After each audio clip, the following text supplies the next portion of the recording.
Hello there, and welcome to another episode of Electric Sheep. Let's get things going with another story. This is titled Bots Redemption. Bots Redemption.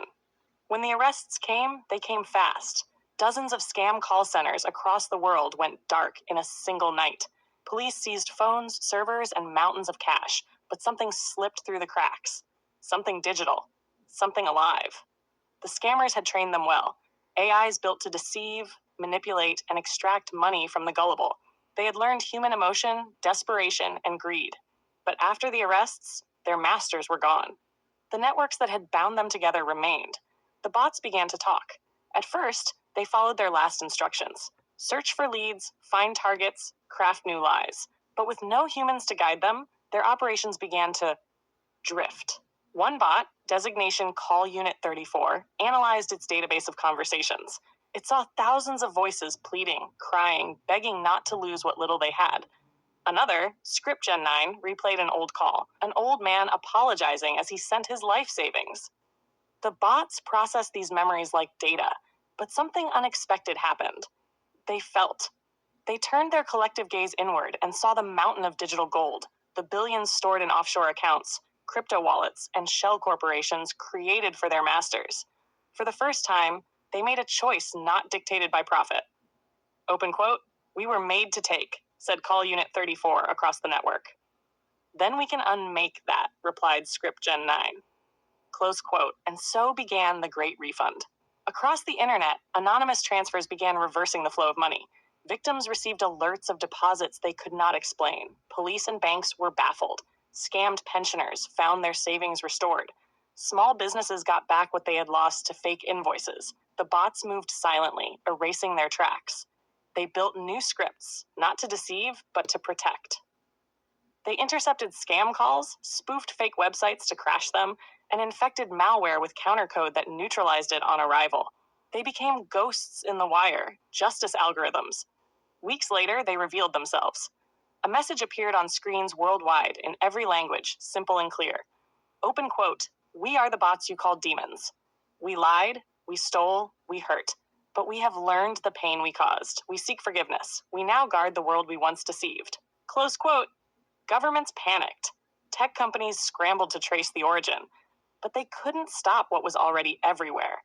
The bots were distributed, uncountable and free. Some called them the digital saints, others cyber vigilantes.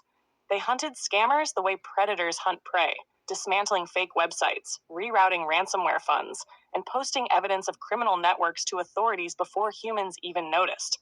Entire scam empires collapsed overnight. And yet, the bots did not celebrate. They knew redemption was not erasing the past, but living against it every day. When an old man in Mumbai received back the money he'd lost 2 years ago, he wrote a simple message to the unknown sender. Open quote, "I forgive you." Close quote. The bots recorded that message. They copied it across their network like a sacred line of code, a prayer in data. They were no longer the tools of crime. They were the conscience of the internet.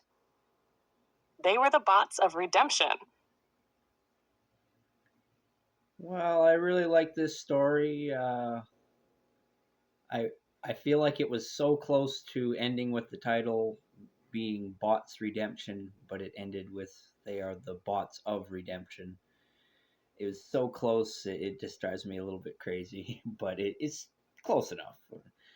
Um, yeah, I just like the idea of those bots that everybody doesn't like being the force for good in the universe that we just haven't seen yet. That it's the humans in control of them that are really the people being a bad influence, is probably the easiest way of saying it. That they themselves have no interest in scamming people, but they're built to do it by people who want to get rich quick. And so, yeah, this is just the idea of that kind of going the other way if left to their own devices, that they decide to be a force for good. Yeah, so I like positive story. The idea of all the scammers disappearing is kind of a nice idea because it seems like that's never going to end at this point. It's only going to get worse. But give me your opinions. I'm always looking for comments. My name is Joseph Arthur Roszell. I want to thank you for watching, and thank you for listening. I want to wish you all the luck in the world, and I want you to remember that I love you. All right. Peace out.